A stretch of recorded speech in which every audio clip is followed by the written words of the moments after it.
Are you both going somewhere right now?"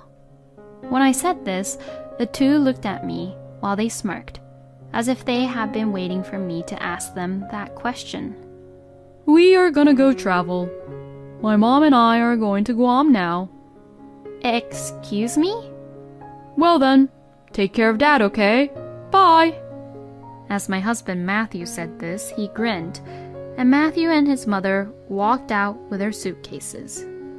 I was just too stunned at what was happening, so I couldn't move for a while. "Oh, Jack, I am so sorry." Then my father-in-law, Jack, suddenly got up, rolled up his sleeves, and said this. "Well then, shall we get started?" "My name is Kim, and I am 32 years old, working at a company. It's been 10 years now since I graduated from college and started working for the company I began working for. Every day I was busy with work, but I also found it rewarding and I did my best to keep up. And, thanks to my efforts, I am currently in the position of the section manager. I also had a happy event in my personal life. My boyfriend, Matthew, whom I have been going out with for 3 years, had proposed to me. He and I were classmates in college and have always been friends. We kept in touch by going out for drinks regularly, but it never developed into a romantic relationship right away. But we gradually began to feel comfortable with each other and became aware of each other's feelings bit by bit. And we began to go out. And our relationship progressed smoothly, which led to our marriage. It has now been a year since we got married, and we are very comfortable and happy because we know each other very well. Matthew and I both work, but my husband does his share of the house chores so that it won't be just a huge burden on me, and I am able to balance work and personal life. I was happy that I had found a very good husband.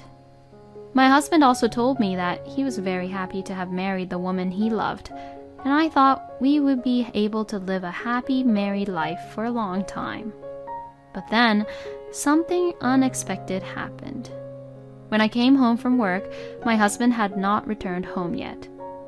I had worked overtime that day, so it was around 9 p.m. or so when I got home. I wondered if my husband was also working overtime, but his job requires relatively little overtime, so he rarely stays late until this late. I became a little concerned and sent a text message to my husband. Then I received a reply back from Matthew, which made me surprised. He told me that my father-in-law, Jack, had fell. I told him I would go to the hospital immediately, but he said it would be okay because Jack's condition was just now calming down, and Jack was sleeping and that my husband was about to leave. As I waited anxiously, my husband returned home a few minutes later.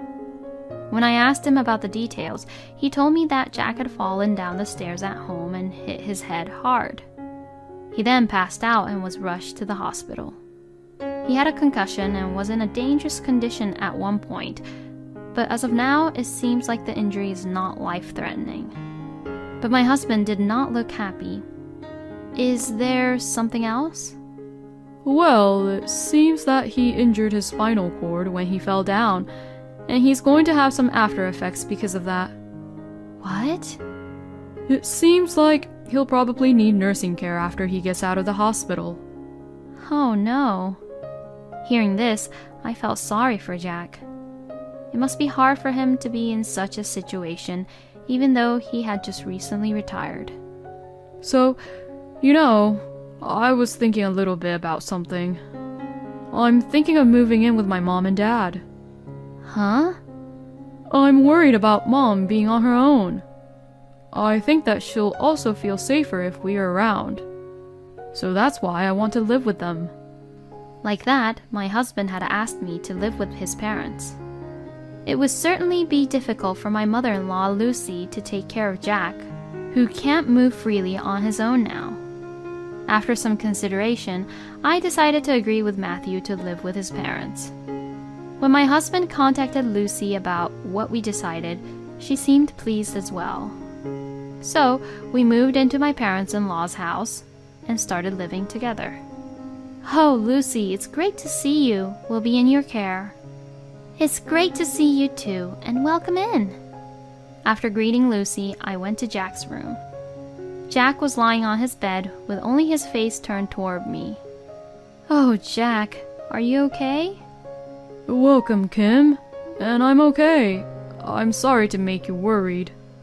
"From now on, Matthew and I will be here, so please don't worry about anything." Oh, thank you. That's very helpful of you both. Jack smiled gently as he said that and greeted me. But it was still painful for him to be in this situation, and he sounded somewhat sad and less energetic than before. Jack was able to leave the hospital with no issues, but he still has to undergo rehabilitation. But even if he continues rehabilitation, the doctors are not sure if he will recover fully. So that's why maybe Jack is also a little concerned and anxious about his future too. I thought to myself that I would need to take care of Jack's mental health as well. "Jack, I will support you in any way I can.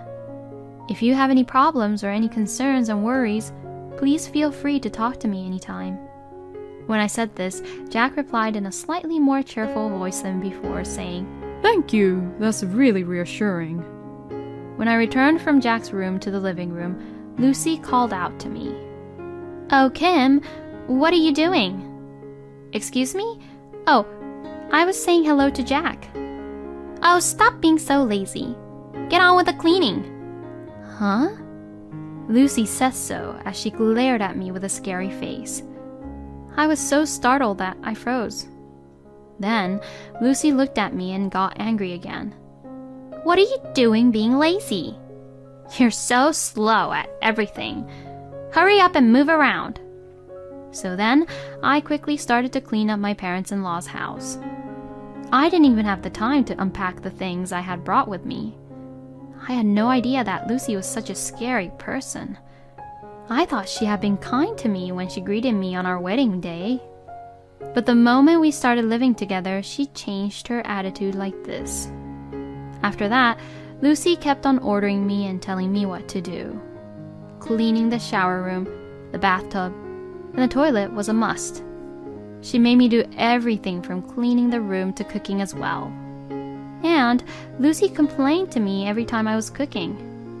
"You're so sloppy. I'm hungry."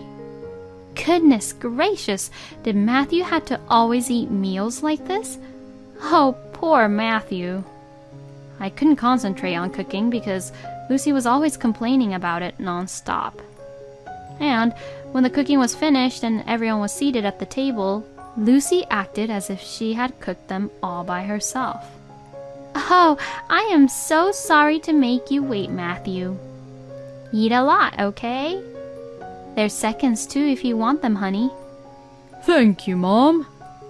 "Matthew, you're working very hard at your job, so you definitely need to eat a lot to build up your strength and energy." Lucy then happily watched Matthew eat. I had never met my parents-in-law when we were dating before my husband and I got married, so I never realized it, but apparently Lucy loves Matthew too much. Perhaps it is because Matthew was her only son, but somehow I get the feeling that she wants her son all to herself. Come to think of it, my husband lived at home with his parents all his life until we got married. I am sure Lucy hates me because she thinks I took her son away from her. It wasn't even my intention to do that, so Lucy thinking that way is a big hassle for me, to be honest. After that, Lucy continued to force me to do house chores, and she just kept on bullying me. She even forced me to take care of Jack. When I came home from work, Lucy forced me to prepare dinner, care for Jack, and clean the house, and I was exhausted literally every single day. And on weekends, I had to do whatever Lucy asked me to do all day long. Since I work during the day, I am unable to take care of Jack. But then Lucy insisted that I pay for a helper out of my earnings. And finally, I could no longer stand this kind of terrible treatment from Lucy, so I decided to talk to my husband about it. "Hey, about Lucy, she's being really mean to me lately. could you maybe also tell her to take it a little easy for me? When I asked my husband about it, he started to say something I never thought he would say. Why are you blaming Mom? Mom is relying on you as my wife to take care of her. I won't allow you to speak bad about my mom. I knew that Lucy really loved Matthew, but I had no idea that my husband was also a mama's boy, always taking on his mom's side. I'm not saying anything bad about Lucy. I'm just saying that even though she relies on me, she asks me to do too many things. Don't you dare think about making everything easy for you. I asked you to support my mom, didn't I? I then got angry and irritated at the fact that my husband was putting all the burden on me. Then you should also help around too. You haven't done a single thing around the house since we moved into this house. You haven't even taken care of your father, have you? When I said this, my husband made an even more unbelievable statement. If I do that, my mom will stop me. What? Mom says it's the wife's job to take care of the house. Husbands work outside the house to earn money. This is her way of thinking, so I decided to follow her way. No way! If you want, I'd even like for you to quit your job and concentrate on the house chores. I absolutely did not want to do that. I don't want to quit my current job because I enjoy it, and I'm being entrusted with various responsibilities, which makes it considerably more rewarding for me. In the end, my husband did not take my side, but on the contrary, he started to be harsh with me since then. Hey, are you doing your chores properly? I hope you're not annoying my mom. Lucy was smiling when she sees my husband being harsh with me. Kim really is a useless wife. Matthew, honey, why don't you just dump this woman? Huh, you're right. If she's too useless, I'll throw her out sooner or later. I was absolutely mortified when my husband and Lucy said such things to me. How could they say such heartless words to me as if it was a normal thing to do? I went to Jack's room as if to run away from them and concentrate on caring for him. Oh, Kim, I am sorry for my rude wife and my foolish son. We had Matthew when we were both old, so that's why my wife is overly caring for Matthew and spoiled him to who he is today. I'll apologize on behalf of the two. Oh no, it's not your fault, Jack, so please don't worry so much. The only saving grace for me was that Jack was decent. For a while after that, I spent my days taking care of Jack while enduring punishment from my husband and Lucy. It was really tough to be around them both, but still, thinking about Jack, I couldn't take the plunge into divorce right away. Then one day, Lucy and Matthew did something that shocked me. That day was the first day of the new year. I woke up early in the morning and was preparing breakfast. Then, unusually, both Lucy and Matthew woke up early in the morning. Oh, Happy New Year! You're both up early. When I said this to Lucy, she smiled and said, Well, we have to be up early anyways. I wondered if she and Matthew were going somewhere. It was too much hassle to ask for details, so I proceeded to prepare the meal. Then, I saw my husband and Lucy getting ready and already putting on their coats. I thought I had to confirm this, so I asked them, Are you both going somewhere right now? When I said this, the two looked at me while they smirked, as if they had been waiting for me to ask them that question. We're gonna go travel. My mom and I are going to Guam now. Excuse me? Well then, take care of Dad, okay? Bye!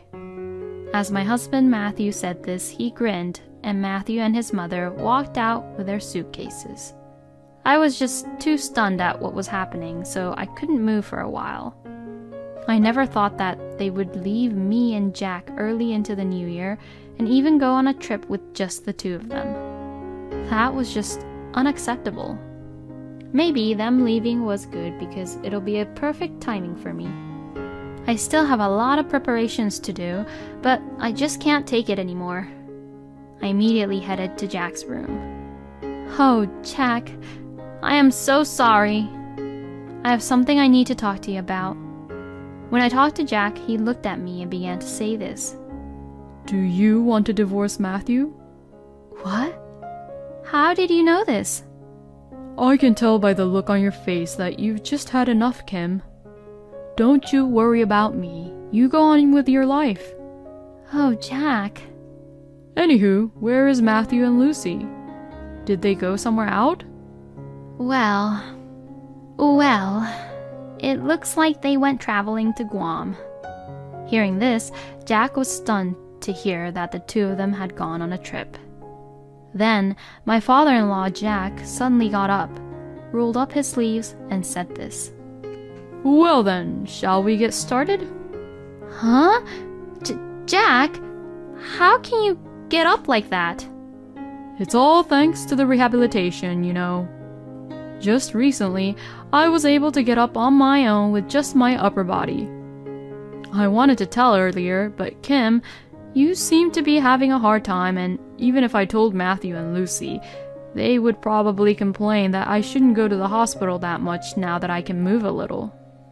So, I was going to tell this only to you when I could move around a little more. I see. This way, even with a wheelchair, I'll be able to move around on my own enough. Well then, let's get prepared as soon as possible. I nodded at Jack and immediately started preparing for the divorce. I got 2 sets of divorce papers and changed the locks on my in-laws' house. And a few days later, Lucy and Matthew came home not knowing what to expect. They didn't seem to open the locks and were trying to force the door open. I had no choice but to unlock the door for them. Hey, what the hell is going on? Why won't the door unlock?